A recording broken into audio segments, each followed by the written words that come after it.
Энэ жилийн хувьд бол ерөнхийдөө одоо 4-р сард нийтэлсэн 2025 оны тайлангаас харахад бол өнгөрсөн он бол харьцангуй сайн үзүүлэлттэй юм жил байжээ. За 26 оны хувьд та бүхэн ер нь орлогын төсөөлөлтөд гүйцэтгэл ямар байна гэсэн юм төсөөлөлттэй байна. Яг 26 онд манай төлөөлөгч төсөөлөөс 2025 оны 12 сард энэ жилийн төсөв төлөвлөгөөг баталсан. За бид нар харьцангуй одоо өөдрөг төсөөлөлттэй орлогоо за ашгаа бол бас 2 дахин нэмэгдүүлнэ гэсэн тийм одоо төлөвлөгөө бол тууцаас бол баталсан байгаа. За яг он гараад бид нар ихний үлрэл бол одоо өнгөрөөд тийм ээ 5 дугаар сарлаа гараад явж шүү дээ. Нэгдүгээр үлрэлийн байдлаар бас ямар зүйлсүүд болж үзвэ гэдэг ингээд үзэхэд нөгөө л дөнгөж саяас өөрөө мэдээлэл хийж явах шиг тийм газрын тосны үнэтэй холбогдолтой энэ зардлын дарамтууд бол тодорхой хэмжээгээр бол нөлөөлөхөөр харагдаж байна. За үүн дээр бол манайх ч өөрөө нөгөө тээврийн компани учраас үндсэндээ дизель одоо он гарснаас хойш дайн хийснээс хойш гэдэг юм уу тийм 27-28 өсчлөө. Бензин өөрөө 8 өсчлөө. За ганц дотооддоо энэ зардал өсгөд зогсохгүй. За бүгдээр хятад тусаас бид нар ч одоо бүх хангамж материалууд авч байгаа шүү дээ тийм. Тэдний дотоод тээврийн зардал өөрөө өссөн тийм ээ. Нэг тонн одоо 130-оор өссөн гэдээ манайд түншүүд хэлж байна л дээ. Тэгээ энэ өөрөө бас тодорхой хэмжээгээр сорилт болох юм байна гэдэг талаас харж байна. За нөгөө талаасаа гэхдээ хямралын үед бас тодорхой хэмжээгээр нэг эсрэгээр бас боломжууд бол байдаг тийм ээ. Энэ үед бол илүү консолидац явагддаг, илүү одоо хялбар одоо хямд шийдлийг бол одоо ингээд хэрэглэгчид гэдэг юм уу бизнесийн байгууллагууд эрэлхийлдэг. За Монгол шуудан компани хувьд болохоор харьцангуй одоо салбартаа бол одоо хамгийн том одоо дэд бүтэц тийм ээ. За дээрэс нь магадгүй хамгийн хурдан хамгийн үнэтэй биш бах. Гэхдээ одоо хамгийн боломжийн үнэтэй. Тэгэхээр магадгүй бас эргээд нөгөө талдаа боломж гарч ирэх юм байна гэсэн ийм төсөөллүүд бол байна. За бид нар яг одоо бол нэгдүгээр үлрэлийнхаа анализаа хийгээд за энэ жил зорьсон төлөвлөгөөндөө хэрхэн яаж хүрэх үү? За төлөвлөсөн ажлуудаа хэрхэн яаж гүйцэтгэх үү гэдэг дээрээ бол яг төлөвлөгөөгөө баг зэрэг өөрчлөлт оруулах байдалтай л явчихна. Олон улсын зах зээлийг тасаа дурдлаа л да. Ер нь одоо танай үйл ажиллагаа бол зөвхөн дотоодоос гадна бас гадагшаага одоо худалдаа хийдэг те. За дотоод шуудангаас гадна гадагшаага хийж байгаа. Тэгээд гадагшаага хийж байгаа худалдаан дээр бас магадгүй дөнгөж сая дурдсан сорилтууд хэрэг хэмжээний одоо зардлын өсөлтийг бий болохоор байна. За гэхдээ одоо Монгол шуудангийн хувьд бол бас нэг давуу тал байгаа нь дид бүтц бол нэлээд сайн байгаа те. Гадаад сүлжээ систем бол сайн байгаа. Тэгэхээр ер нь зөвхөн боломжийг яг яаж харж байна? Боломжийг бол яг манайх чинь дотоод ганц одоо дотоодын компани биш шүү дээ. Дотоодын зах зээл дээр ажиллаж байна. Зэрэс нь одоо олон улсын зах зээл дээр ажиллаж байна. За тэр дундаа бүс нутгийн зах зээл дээр бол ажиллаж байна л да. Тэгэхээр манай орлогын бас 20-30% нь бол өөрөө валютын орлого бүрдүүлдэг. Тэгэхээр үүгээрээ бид нар бол хедж хийнэ гэсэн одоо төгрөгийн одоо дарамтыг бол хедж хийнэ гэсэн ийм одоо төлөвлөгөөтэй байж байна. За энэ дээр мэдээч хэрэг зардлууд бол нийтээр өсөж байгаа тийм ээ. Одоо бид нар чинь одоо юу гэдгийг далаад гарцгүй орны хувьд бол бусад орнуудтай солилцоо хийх гэдэг бол агарын тээврээр явна. Агарын тээврүүд маань бол өнөө өсгөчлөө. За бид нар гэхдээ дотооддоо болоод дотоодын бизнес эрхлэгчтэй бид нар оны өмнө нөгөө тарифаа өсгөөд тохирдог учраас за энэ хямралын үед эсэргээрээ магадгүй одоо хамаагүй өсөхгүйгээр харилцагчтай халамжлаад хадгалаад ингээд явъя гэсэн төлөвлөгөөтэй. За олон улсын зах зээл дээр бол боломжууд гарч ирэх юм байна гэдээ би л түрүү хэллээ шүү дээ.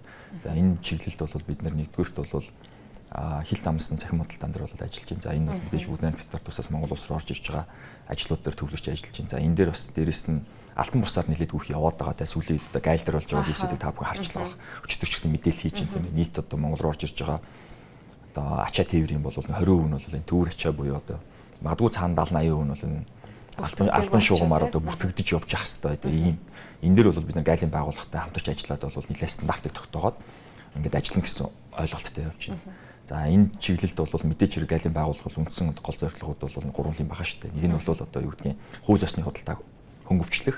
За нөгөөх нь бол аюултай бараа бүтээгдэхүүнийг бол илрүүлэлтийг сайжруулах. За дээрээс нь зүйн ёсны татвар авах гэдэг. За энэ тал дээр нь бол дэмжлэг үзүүлээд бид нар бусад оронд ямар жишээ баримтлаад байгаа. За үүн дээр хамтраад ажиллаад нэг стандартыг тогтоочих гэсэн ийм одоо зорилготой ажиллаж байна. За хоёр дахь нь бол мэдээж хэрэг бүс нутгийн дамжин өнгөрөх одоо шууд ингэ тээвэр хийж байгаа. За энэ дээр болохоор бид нар за 16 оноос ажиллаж исэн боловч одоо нэг хойд хөрш маань бол геополитикийн төсөл байдалтай Оросноос хойш 2023 оноос бол зогссон байсан. За энийг бид нэр 2025 оны сүүлд бол амжилттай нээж чадлаа. Тэгэхээр 2025 оны 12 сараас за Казахстанаар за магадгүй одоо Манжураар одоо явдаг байсан. Түүгээр урсж байгаа долларыг магадгүй Монголоор урсуулах энэ ажлаа бол бид нээж амжилттай болж чадсан. За өдөртөө бол тодорхой тооны одоо том машинууд бол хоошоо явж байна тийм ээ. За энэ бол бас л нөгөө л нэг улс хоорондын одоо шуудан тээвэр за түүний гол одоо зөнхлөх бараа бүтээгдэхүүн цахим худалдааны эргэлт байж байгаа. За энэ дээр бид нар 6 сард бол Улаанбаатар төмөр зам, Оросын төмөр замтай бол хамтраад Оросын шуудантай хамтраад бас төмөр замын тээврийг одоо эхлүүлж тестлэх ийм ажлууд явж байна. Тэгэхээр үндсэндээ дан ганц одоо дотоодын зах зээл дээр төвлөрөхөөс илүүтэй бид нар яг энэ хямралын үед дээрээс нь одоо валютын дарамт орж ирнэ, зардлын дарамт орж ирнэ. За валют магадгүй нөх айхтар одоо төгрөгнийхээ айхтар одоо он дуустал бол нэх сулрахгүйж магадгүй манайх түүхэн дээд одоо гадаад валютын нөөцтэй байгаатай интервенц хийж. Гэхдээ нөгөө талаар 70 зардлууд бол өөрөө бодит төр өсөж байгаа. За үүнийгээ бид нар даван туулахын тулд орлогоо нэмэгдүүлэх хэрэгтэй. За орлогоо юугаар нэмэгдүүлэх юм бэ гэхээр валютын орлогоо нэмэгдүүлэх. Тэгэхээр энэ чиглэлтэй бол илүү нөөцөө одоо хуваарлаа байдалтай ажиллаж байна да. Тэгэхээр яг энэ хэсэгт үргэлжлүүлээд бас нэг зүйлийг тодруулаад асуухад ерөн зүгээр гадаад зах зээл дээр Орос улбаны улс руу одоо төмөр замаар тээвэрч гэдэг юм уу те илүү төрөлжүүлэх юм чиглэлд харж байгаа маань стратегийн хувьд ер нь ойрын хугацаанд яг энэ чиглэлүүдэд бариад авсан гэж ойлгож болох уу? Ер нь бол бариад авсан гэж харж байна. Яагаад гэвэл үндсэндээ энэ нэг цахим худалдааны бүүм гэдэг юм уу да те оны сүүлээр те 10 сараас ахуулаад нөгөө peak season гэдэг нь одоо оргил үе нь бол явдаг. За өнгөрсөн жил бол нэлээд түүнэг манжуур гэдэг юм уу бусад бүс нутагтаар ингээд одоо гацаанууд их үүссэн. Тэгэхээр үндсэндээ Монгол улсаар дамжин өнгөрөх нь бол альтернатив байж болох юм байна гэдэг ийм шийдлийг бид нар бол танилцуулаад одоо бол туршилтууд бол хийгдээ тогтмолжоод явж байна гэж бид нар харж байна. За энэ дэр нь хоёр зүйл байна. Нэг нь болохоор хурдтай байх хэрэгтэй. За нөгөө талаар бол эдийн засгийн хувьд бол хэмнэлттэй байх хэрэгтэй. Ийм асуудлууд бол байж байгаа. Тэгэхээр өргөн утгаараа бид нар урт хугацаанд л энийг л харж байна л да. Энэ бол ганц одоо Монгол шуудынгийн асуудал шүү дээ. Монгол улсын өөрөө нөгөө эдийн засгийн коридорын асуудал хийж байгаа. За магадгүй дөнгөж сая одоо засгийн газраас зарлалсан замын Улаанбаатар хотын хооронд 7 одоо энэ нөгөө нэг цахилгаан одоо станцууд гэдэг цахилгаан их үүсвэрүүдийн цахилгаан тракууд явдаг ч гэдэг юм. За энэ маань өөрөө урт хугацаанд бол Монгол улсын энэ эдийн засгийн коридороор өрсөлдөх чадварыг тийм ээ. Эдийн засгийн хувьд бол ингээд буулгаж чадах юм байна. Нэмэгдүүлж чадах юм байна. Эдийн засгийн хувьд зардлыг хэмж чадах юм байна. Тэгэхээр бусад оронтой бид нар өрсөлдөж чадах юм байна гэсэн ийм бодол байж байна. За нөгөө талаас бас Монгол улс одоо жижиг улсын хувьд бол нэг интеграцлагдахад хаашаа вэ гэдэг өөрөө тийм том асуудал. За саяхан бас Монгол улсын ерөнхийлөгч Казахстан улсад айлчлахад бид нар Төв Азийн интеграцид бол бас Монгол улс холбогдсон зүйтэй юм байна. Монгол шуудан бас холбогдсон зүйтэй юм байна гэж бид нар Казахстан улсын шуудангийн байгууллагатай бол хоёр талтай тарифа буулгах, солилцоогоо нэмэгдүүлэх юм ажил явлаа.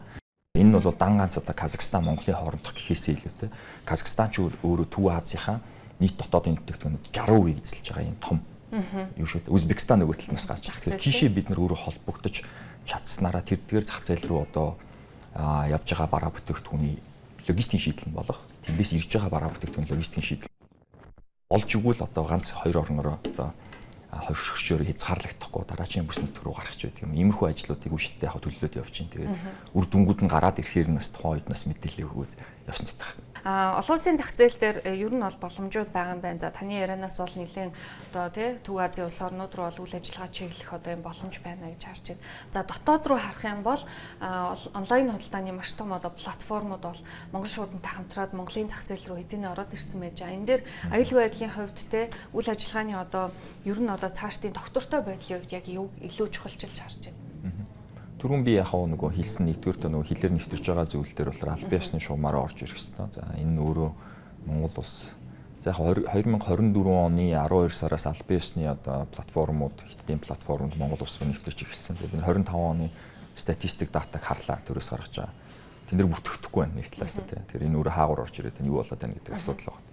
За энэ тал дээр бол бид нар төрийн одоо байгууллагуудтай хамтраад ажиллах нэг талтай. За нөгөө талтай болохоор энийг хүргэлтийг одоо ер нь ингээд хүргэлтийн гэдэг юм уу одоо нэг зардлын одоо value chain гэдэг юм. Тэрний нөгөө 60%-ийнх нь өртөх нь хаана явдаг вэ гэхээр эцсийн хүргэлтээр явдаг байхгүй.